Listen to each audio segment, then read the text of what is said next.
Morning students. आज हम पढ़ेंगे महाराणा प्रताप के बारे में, जिनका शासनकाल रहा है 1572 से 1597 ईस्वी के बीच में। ठीक है।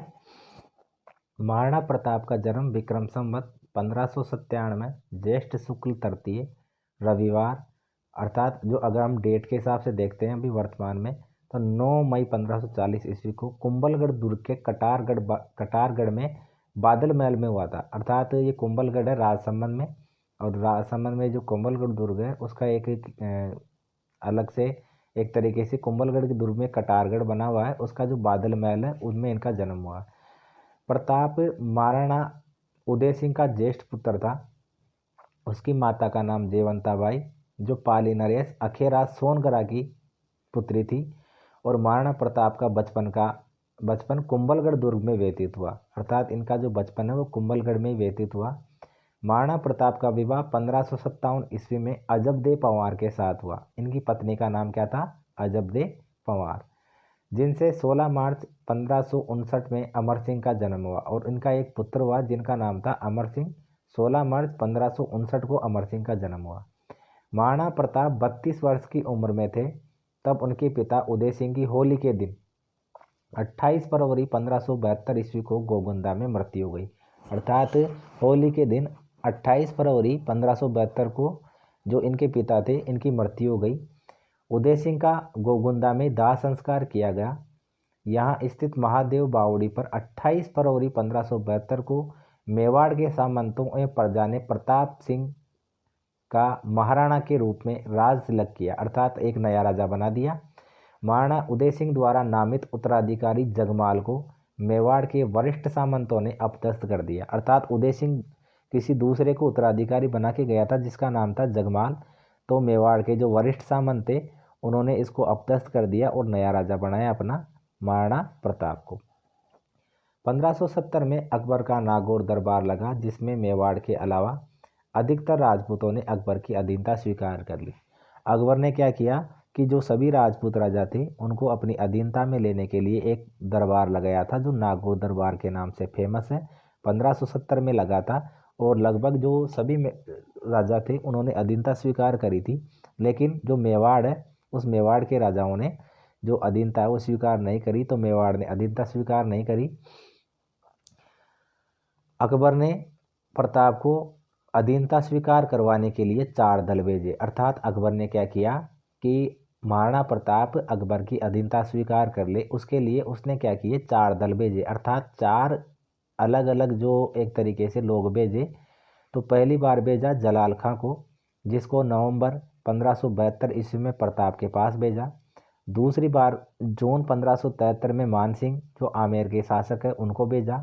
तीसरी बार अक्टूबर 1573 में आमेर के भगवंत दास को भेजा, और चौथी बार दिसंबर 1573 में टोडरमल को भेजा। ये 4 दल भेजे, 4 बार अलग अलग समय इनको भेजा गया।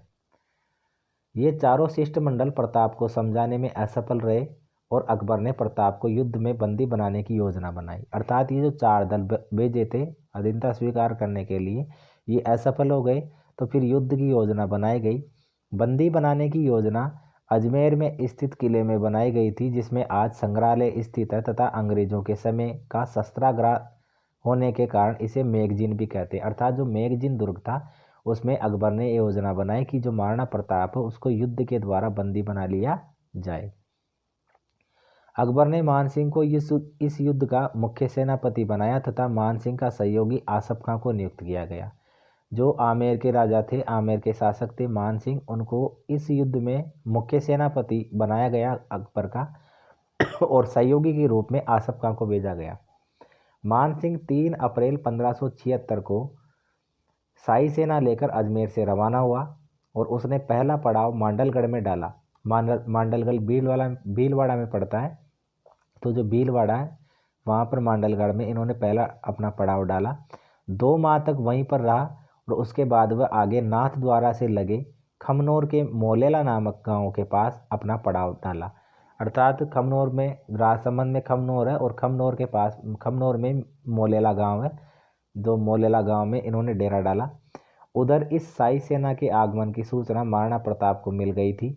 महाराणा प्रताप ने गोगुंदा और खमनोर की पहाड़ियों के मध्य स्थित हल्दी घाटी नामक जो तंग घाटी थी उसमें अपना पड़ाव डाला। इस घाटी में एक बार में एक आदमी प्रवेश कर सकता था, इसलिए सैनिकों की कमी होते हुए भी महाराणा प्रताप के लिए मोर्चाबंदी के लिए यह सर्वोत्तम स्थान था, जहां प्रताप के पहाड़ों से परिचित सैनिक आसानी से छिपकर आक्रमण कर सकते थे। अर्थात एक तंग घाटी थी, उसमें एक बार में एक ही व्यक्ति जा सकता था।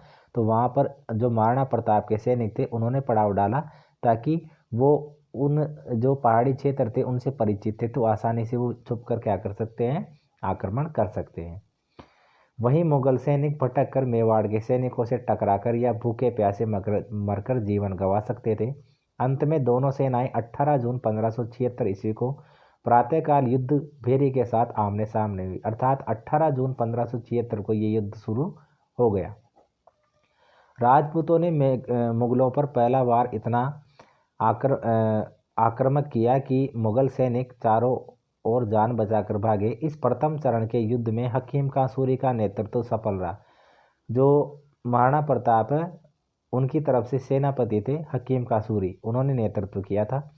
मुगल इतिहासकार बदायूनी जो कि मुगल सेना के साथ आया था, स्वयं भी उस युद्ध से भाग खड़ा हुआ। मुगलों की आरक्षित फौज के प्रभारी मेहत्तर खान ने ये झूठी अफवाह फैला दी कि बादशाह अकबर स्वयं शाही सेना लेकर आ रहे हैं। मेहत्तर खान ने जो दौड़ती भागती जो सेना थी उसको रोकने के लिए एक झूठी घोषणा करी कि जो अकबर है वो अकबर स्वयं शाही सेना लेकर आ रहे हैं। अकबर के सहयोग की बात सुनकर मुगल सेना की हिम्मत बंधी और पुनः युद्ध के लिए तत्पर होकर आगे बढ़ी।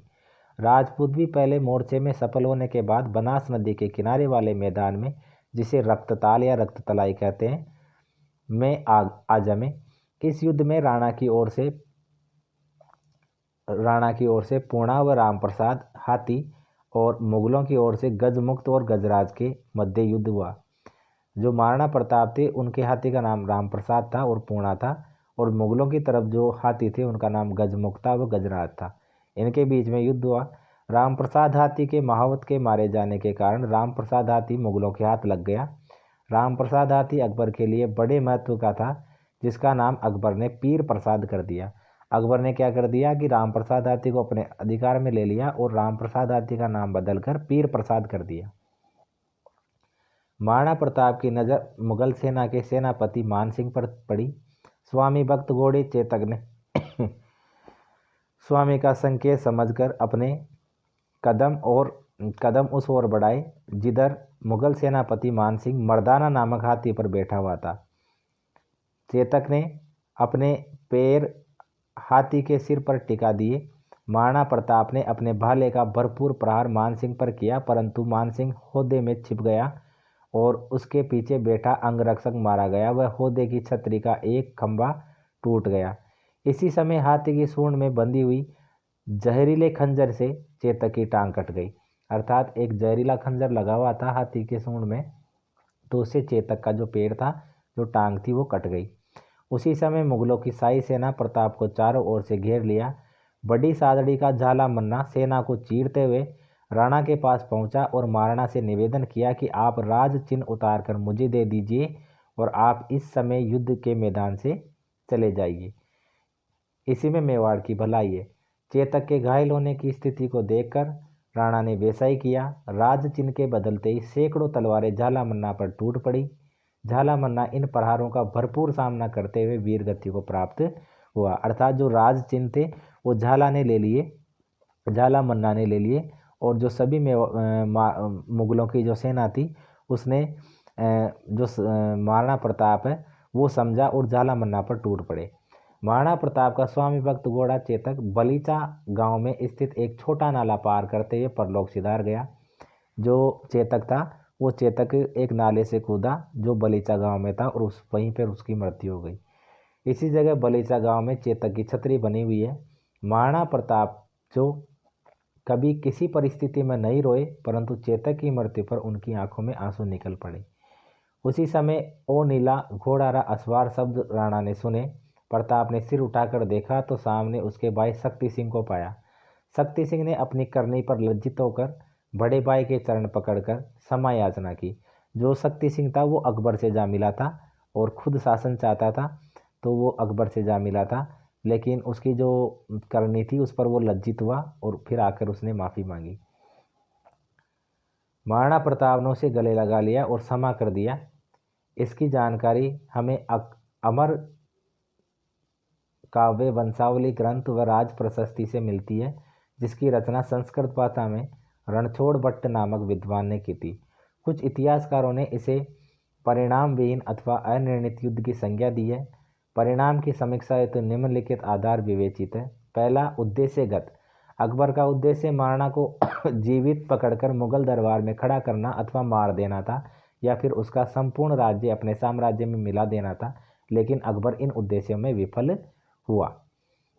मुगल सेना की विजय प्रमाणित नहीं होती है, क्योंकि अकबर की मान सिंह व आसफ खां के प्रति नाराजगी, जिसमें उनकी ड्योढ़ी बंद कर दी गई, मुगल सेना का मेवाड़ में भयग्रस्त होकर समय निकालना एवं मेवाड़ की सेना का पीछा न करना, ऐसे परिदृश्य हैं जो हल्दीघाटी युद्ध का परिणाम प्रताप के पक्ष में लाकर खड़ा कर देते हैं। फरवरी 1577 ईस्वी में अकबर और अक्टूबर 1577 ईस्वी में से लेकर नवंबर 1579 तक शाहबाज खां 3 बार लगातार मेवाड़ अभियान पर अकबर का अपना उद्देश्य पूरा करने के प्रयास थे। देखिए, पहला 1577 फरवरी 1577, दूसरा अक्टूबर 1577 और तीसरा नवंबर 1579 में। लेकिन ये भी क्या हुए, ये प्रयास किए थे कि किसी तरीके से जो अकबर है उसकी वो सत्ता स्थापित हो, वे भी असफल रहे। महाराणा प्रताप क्योल्यारी गांव कमलनाथ पर्वत के निकट आवरगढ़ में अपनी अस्थायी राजधानी स्थापित करना एक विजेता होने का सिद्ध करता है, अर्थात उसने एक अपनी अस्थायी राजधानी बना ली, आवरगढ़। 1580 ईस्वी में अकबर ने अब्दुल रहीम खान खाना को प्रताप के विरुद्ध युद्ध करने भेजा। अब्दुल रहीम खान खाना के साथ उसका परिवार भी आया था, जिसे उसने शेरपुर में छोड़ा। महाराणा प्रताप के पुत्र अमर सिंह ने मौका पाकर शेरपुर पर आक्रमण कर अब्दुल रहीम खान खाना के परिवार को बंदी बना लिया। महाराणा प्रताप इससे नाराज हुए और उन्होंने अमर सिंह को अब्दुल रहीम खान खाना के परिवार को सम्मानपूर्वक वापस छोड़कर आने को कहा। कुंभलगढ़ से 50 किलोमीटर दूर उत्तर पूर्व में मेवाड़ मेरवाड़ा का सीमावर्ती क्षेत्र था। यह मुगलों का मुख्य थाना था। प्रताप ने अमर सिंह के साथ इस पर दावा बोल दिया। दिवेर की संपूर्ण घाटी का प्रताप का अधिकार हो गया। मुगल सम्राट अकबर ने 5 दिसंबर 1584 को आमेर के भारमल के छोटे पुत्र जगन्नाथ कछवा को प्रताप के विरुद्ध भेजा। जगन्नाथ कछवा को भी सफलता नहीं मिली, अपितु उसकी मांडलगढ़ में मृत्यु हो गई, जहां पर महाराणा प्रताप ने बदला लेने के लिए आमेर के क्षेत्र पर आक्रमण कर मालपुरा को लूटा व झालरा तालाब के निकट शिव मंदिर नीलकंठ महादेव का निर्माण करवाया। अर्थात प्रताप ने एक नीलकंठ महादेव का मंदिर का निर्माण करवाया है मालपुरा के पास में। इस विजय के पश्चात महाराणा प्रताप ने 1585 के लगभग मेवाड़ के पश्चिमी दक्षिणी भाग, जो कि 56 के नाम से प्रसिद्ध था, के लूणा चावंडियों को पराजित कर चावंड को अपनी आपातकालीन राजधानी बनाया। चावंड 1585 से अगले 28 वर्षों तक मेवाड़ की राजधानी रही। यहीं पर महाराणा प्रताप ने चामुंडा माता का मंदिर भी बनवाया है। 1597 में धनुष की प्रत्यंचा चढ़ाते हुए महाराणा प्रताप के चोट लगी, जिसके कारण 19 जनवरी 1597 को उसकी चावंड में मृत्यु हो गई। चावंड से 11 मील दूर बारडोली ग्राम के निकट बहने वाले नाले के तट पर महाराणा का दाह संस्कार किया गया। खेजड़ बांध के किनारे 8 खंभों की छतरी आज भी हमें उस महान योद्धा की याद दिलाती है। महाराणा प्रताप की मृत्यु का समाचार अकबर के कानों तक पहुंचा तो उसे भी बड़ा दुख हुआ।